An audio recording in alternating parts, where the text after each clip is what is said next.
Isipin mo ito. May mga salita na kayang magpakonek agad sa puso ng kahit sinong babae. Parang magic, di ba? Parang simpleng salita lang, pero bigla siyang magkaka-interes. Bigla siyang magkaka-curiosity. At bigla niyang mararamdaman na iba ka sa lahat ng lalaki na nakilala niya. Pero teka lang, hindi ito yung mga baduy na pick-up lines na kadalasang cringe pakinggan. Ang totoo, malakas ang epekto ng tamang salita. Kapag nasabi mo ang tamang salita sa tamang oras at tamang paraan, kaya nitong buksan ang emosyon ng isang babae. Kaya nitong bumuo ng tiwala at gumawa ng koneksyon na hindi niya basta-basta makakalimutan. Hindi mo kailangan maging sobrang smooth. Hindi mo rin kailangan gumastos ng malaki o magkunwaring ibang tao. Sa tamang salita at tamang energy, ikaw mismo ang magiging irresistible. Ngayong araw, ibabahagi ko sa iyo ang 6 na sekreto. 6 na simpleng parirala na kapag ginamit mo ng maayos, sobrang makakatulong para makabuo ka ng malakas na koneksyon sa babae. At tandaan mo, hindi lang kung ano ang sinabi ang mahalaga, kundi paano mo ito sinabi. Kaya siguraduhin mong tapusin ang video na ito dahil yung huling phrase na ibabahagi ko, konti lang ang lalaking may lakas ng loob gamitin. Pero kapag nagawa mo, siguradong ibang level ang dating mo sa kanya. Handa ka na ba? Tara, mag-umpisa na tayo. Phrase number 1. Iba ka talaga. Gusto ko yan. Sa dami ng pwede mong sabihin sa isang babae, ito ang isa sa pinakamabisa. Iba ka talaga. Gusto ko yan. Simple lang pakinggan pero malakas ang dating. Hindi ito basta normal na puri. Hindi siya katulad ng linyang ang ganda mo o ang sexy mo na halos lahat ng babae ay naririnig na araw-araw. Ang linyang ito may halong misteryo, may lalim, may dating. Bakit? Kasi pinaparamdam mo sa kanya na may nakita kang iba sa kanya na baka hindi pa niya narinig mula sa iba. Hindi mo sinabi kung ano yun, kaya mapapaisip siya, ano kaya yung nakita niya? Ano kayang ibig niyang sabihin? At dito nagsisimula ang magic, curiosity. Kapag ang babae naging curious sa'yo, mas lalo siyang magkakaroon ng interest. Mag-iisip siya tungkol sa'yo. Magtatanong siya sa isip niya kung bakit mo yun sinabi. At habang iniisip ka niya, mas dumadagdag ang emotional connection ninyo. Kadalasan kasi, karamihan sa mga lalaki, kapag pumupuri, puro panlabas ang nakikita, ganda, katawan, forma. Pero kapag pinakita mo na may napansin kang mas malalim, na may kakaiba siyang taglay, ibang level talaga ang dating mo sa kanya. Pro tip, pag sinabi mo ang linyang ito, gawin mong natural at totoo. Huwag pilitin, huwag pabebe o scripted ang tunog. Delivery tips, sabihin mo ng may konting ngiti, yung natural lang, hindi pilit. Tumingin ka ng diretso sa mata niya, steady eye contact. Normal lang ang tono ng boses mo. Huwag mong gawing drama, pero siguraduhing ramdam niyang sincere ka. Example situation. Halimbawa, nagkukwento siya ng tungkol sa passion niya. Like mahilig siyang mag-volunteer, mag-paint, o mag-aral ng bagong skill. Dito mo pwede isingit. Alam mo, iba ka talaga. Gusto ko yan. Hindi mo na kailangang i-explain agad. Hayaan mong siya na mismo ang mag-isip kung anong aspeto ng pagkatao niya ang nakita mo. At habang iniisip niya yon, mas lalo kaniyang maaalala. Bonus tip, kung gusto mong mas tumatak, pwede mong dugtungan ng simpleng tanong. Paano mo nakuha yung attitude mo? Sa ganitong paraan, mabubuksan palalo ang usapan ninyo at mas lalalim pa ang connection nyo. Phrase number 2. Gusto ko ng babae na alam ang gusto niya. Isa sa pinakamatibay na linya na pwede mong gamitin ay gusto ko ng babae na alam ang gusto niya. Simple lang, pero malakas ang dating. Bakit? Kasi hindi lang ito basta puri, isa itong hamon. Karamihan sa mga lalaki, pagkausap ang babae, laging nagpapasikat. Laging nagpapakita ng effort para magustuhan sila. Laging nagbibigay ng generic na compliments tulad ng ang ganda mo o ang bait mo. Pero kapag sinabi mo ang gusto ko ng babae na alam ang gusto niya, iba ang epekto. Bakit gumagana ito? Kasi nagsiset ka ng standard, hindi ikaw ang naghahabol. Hindi mo sinasabing please piliin mo ako. Ang ipinapakita mo ay may sarili kang klase, may sarili kang panlasa. At para mapansin ka, dapat siya ang magpakita na pasado siya sa standards mo.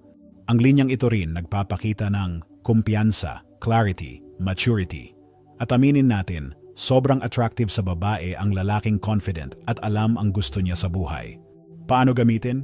Kapag tinanong ka ng isang babae, anong klase ng babae ang gusto mo? Huwag kang magbigay ng mahaba o generic na sagot. Diretso mong sabihin, gusto ko ng babae na alam ang gusto niya. makikita mo agad ang shift sa energy. Imbes na ikaw ang naghahabol, siya na ngayon ang mag-iisip. Pasado ba ako sa standard niya? Napapakita ako ba na alam ko talaga ang gusto ko? Pro tip, sabihin ito ng kalmado at confident. Walang yabang, walang pilit. Parang nagkukwento ka lang casually, pero may dating ng respeto sa sarili mo. Example situation. Nag-uusap kayo tungkol sa relationships or life goals. Biglang tinanong ka niya, anong hinahanap mo sa babae? Sagot mo lang, simple lang. Gusto ko ng babae na alam ang gusto niya. Tapos, tahimik ka lang sandali, hayaan mo siyang mag-react. Dahil sa katahimikang iyon, mas lalong aangat ang impact ng sinabi mo. Bonus tip, kung gusto mong dagdagan ng konting playful twist, pwede mong sundan ng ngiti at sabihing, mukhang rare ka. Tingnan natin. Ganito, hindi ka lang nag-set ng standard, nagpasok ka pa ng konting challenge, at gustong-gusto yan ng mga babae. Phrase number 3. Yan ang pinakagusto ko sa'yo.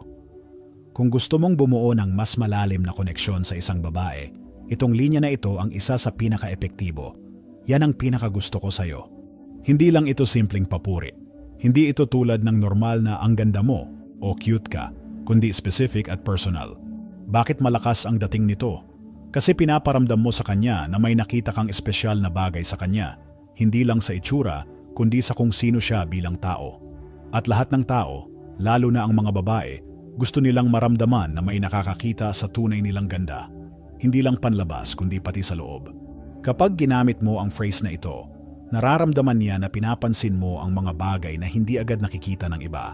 Halimbawa, kung nagkukwento siya ng passion niya, pwede mong sabihin, alam mo, yan ang pinakagusto ko sa'yo. Yung paraan ng pagkukwento mo, punong-puno ng energy. O kapag pinakita niya ang pagiging maalaga niya, pwede mong banggitin, yan ang pinakagusto ko sa'yo. Yung malasakit mo sa mga tao sa paligid mo. Pro tip, dapat genuine ang pagkakasabi mo. Hindi peke, hindi scripted. Sabihin mo kapag tunay mong na-appreciate ang isang bagay sa kanya. Gumamit ng relaxed na boses at konting warm smile habang sinasabi mo. Timing is everything. Gamitin mo ang linyang ito sa tamang moment. Huwag basta bigla na lang banat sa wala. Mas maganda itong gamitin habang nasa kalagitnaan kayo ng meaningful conversation. Halimbawa, habang nagkwekwento siya ng childhood dreams niya or struggles niya or mga pangarap niya, doon mo biglang ipasok, yan ang pinakagusto ko sa'yo. Magic niyan, pag ginawa mo ito ng tama, mararamdaman niyang special siya sa'yo at hindi lang siya basta babae na gusto mong ligawan. Isa siyang tao na tunay mong hinahangaan. Bonus tip, kapag nakita mong ngumiti siya o kinilig pagkatapos mong sabihin ito, huwag mong burahin ang moment. Hayaan mong mag-sink in sa kanya yung feeling. Doon lalalim ang emotional impact mo sa kanya. Phrase number 4. Feeling ko hindi ka pa ready para sa akin. Dito na tayo sa part na medyo exciting. Ang linyang ito, feeling ko hindi ka pa ready para sa akin. Sobrang lakas ng tama kapag tama ang pagkakagamit mo. Bakit malakas ito? Dahil tinatamaan niya ang dalawang malalakas na psychological trigger, fear of loss, takot na may mawala, scarcity effect, yung mga bihira, mas pinahahalagahan. Kapag sinabi mo ito, hindi ka sumusuyo. Hindi ka nagpaparinig na gusto mong ligawan siya. Ang pinaparamdam mo ay, hindi basta-basta makukuha ang atensyon ko. At dahil dito, bigla niyang maiisip, bakit niya nasabing hindi pa ako ready? Ano bang meron sa kanya na feeling niya kailangan ko pang paghandaan? Dito nagsisimula ang curiosity at challenge, dalawang bagay na natural na nakaka-attract sa babae. Paano gamitin? Importante ang tono at timing. Tone. Playful at confident. Parang nagbibiro pero may konting seryoso. Delivery. Sabihin ng may konting ngiti. Huwag dead serious para hindi mukhang arrogant. Example situation. Kunwari naglolokohan kayo tapos may sinabi siyang confident. Tulad ng, madali akong kausap, mabilis akong makasundo. Doon mo biglang sagutin ng, baka hindi ka pa ready para sa akin, sabay smirk. Boom, instant spark. Ginawa mong light challenge ang usapan, hindi pressure. Na-flip mo yung dynamic, imbes na ikaw ang naghahabol, ikaw ngayon ang naglalagay ng standard. Pro tip, pagkatapos mong bitawan ang linyang ito, huwag mong agad ipaliwanag. Hayaan mong siya ang magtanong o mag-react. Kapag tinanong ka niya, pwede mong sagutin ng playful ulit. Secret. Baka someday malaman mo. Bonus tip, ang susi dito ay huwag ka magpapanik sa katahimikan. Kahit tumahimik kayo sandali pagkatapos mong sabihin ito, okay lang. Mas nakakabuo pa nga ito ng tension. attention na may kilig ang isa sa pinaka-powerful na tool sa attraction. Phrase number 5. Hindi ko sure kung kaya mo akong i-handle. Kung gusto mong panatilihing masaya at exciting ang usapan, itong linya na ito ang dapat mong gamitin. Hindi ko sure kung kaya mo akong i-handle. Bakit malakas ito? Kasi may halong confidence at playfulness. Hindi mo siya direktang pinupuri, pero pinapalabas mo na ikaw ang challenge, hindi siya. At alam mo naman, gusto ng mga babae ang konting hamon. Pag narinig niya ito, mapapaisip siya, anong meron sa kanya? Bakit hindi ko siya kaya? At dahil dito, naiintriga siya. Mas lalo siyang naiengganyo na kilalanin ka pa. Paano gamitin? Tone. Dapat light at playful, parang nagbibiro pero may dating. Delivery. Sabihin ng may konting smirk o tuksong ngiti.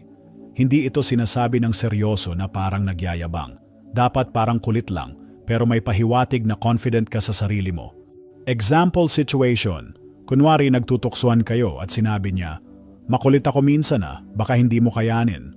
Pwede mong sagutin agad ng, hindi ko nga sure kung kaya mo akong i-handle. Sabay pilyong ngiti. Bigla mong na-flip ang dynamic. Hindi ikaw ang umaabot sa kanya, siya ngayon ang kailangang magpakitang kaya kanya. Pro tip, pag sinabi mo ito, huwag mong madaliin. Hayaan mong tumawa siya, mag-react o magbiro pabalik. Doon mo makikita na nag-e-enjoy siya at mas lalo kang pinapansin. Bonus tip, pwede mo rin sundan ng playful challenge. Hindi madali i-handle ang isang katulad ko, pero baka ikaw na nga. Ganito, binibigyan mo siya ng maliit na hint na may chance siya, pero hindi guaranteed, kaya mas lalo siyang na-e-excite. Phrase number 6, hindi ako ganun kadali.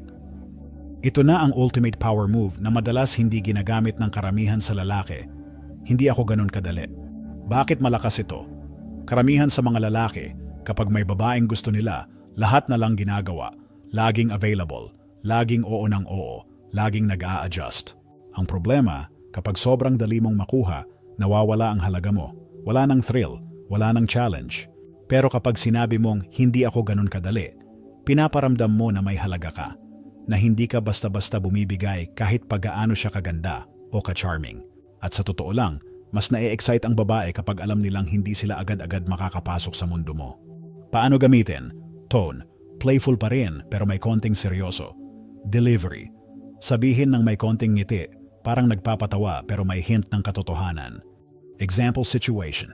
Kunwari, nagtutuksuhan kayo at sinabihan kanya ng, sige na nga, ligawan mo na ako, sabay tawa. Pwede mong sagutin, hindi ako ganun kadali. Sabay kindat o smirk. Boom, biglang siya ang mapapaisip. Ano kaya ang kailangan kong gawin para mapansin pa niya ako? Pro tip, huwag kang mag-explain ng mahaba pagkatapos mong sabihin ito. Iwanan mo siyang nakangiti o nagtatanong. Mystery ang isa sa pinakamalakas mong kaibigan sa ganitong setup. Bonus tip, kapag tinanong kanya, ganon, anong kailangan para makuha ka? Pwede mong sagutin ng malandi pero classy, secret, baka isang araw malaman mo, sabay ngiti. Ganito, hindi mo lang pinapakita na may standards ka, pinapalalim mo palalo ang intrigue at attraction. Ayan, kompleto na ang 6 na powerful na phrases na pwede mong gamitin para makabuo ng mas malalim na koneksyon sa mga babae. Pero tandaan mo hindi lang basta kung ano ang sinasabi mo, kundi paano mo ito sinasabi. Importante ang confidence, playfulness. At higit sa lahat, genuine energy mo habang kausap mo siya. Huwag mong pilitin maging ibang tao. Dapat ikaw pa rin, relaxed, confident, at totoo. Dahil kahit gaano pa kaganda ang mga linyang ito, kung pilit o scripted ang dating mo, mararamdaman pa rin nila yon. Kaya practicein mo, damhin mo, at gawing natural part ng personality mo. At kung feeling mo nakatulong sa'yo ang video na ito, huwag mong kalimutang mag-like, mag-subscribe, at i-click ang notification bell para updated ka sa mga susunod pa nating tips.